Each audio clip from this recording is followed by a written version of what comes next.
mean, we've had a couple of instances where we've gotten into it a little bit, but it's not the same.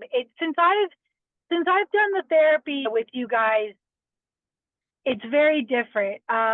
One, he doesn't get to me and upset me like he did before because of those emotional triggers that we kind of eliminated. That Right. really helped tremendously. So the therapy for me, it helped me personally, but it also gave me, I don't know, just a different approach. It's been better when things happen, I'm able to speak to him in a manner that it doesn't escalate the fight.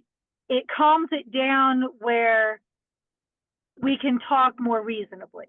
So that helps tremendously. And I did discuss with him about the possibility of him doing some kind of a therapy because, and I explained, I don't want to do this, the kind of, because he thinks it's well, it's, she says this and he says that, and they're just going to go with what she says and take your side, and I'm going to be wrong anyway. And I said, no, it's not that at all. His triggers, I said, you've got triggers and things from all the years of stuff with, his mom and, previous relationships, especially his ex.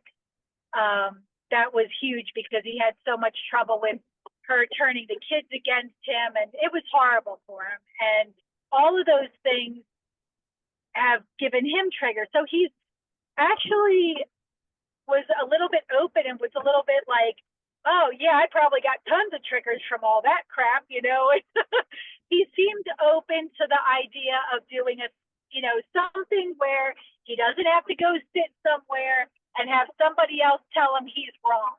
And and I know that, part of what I loved about doing the therapy with you guys was how it's brought in, like, from a Christian perspective as well. But all in all, I definitely am doing much better and managing just me in general, my stress and just life. It's kind of given me a little bit of a different and a better perspective. So all in all, it's a lot better.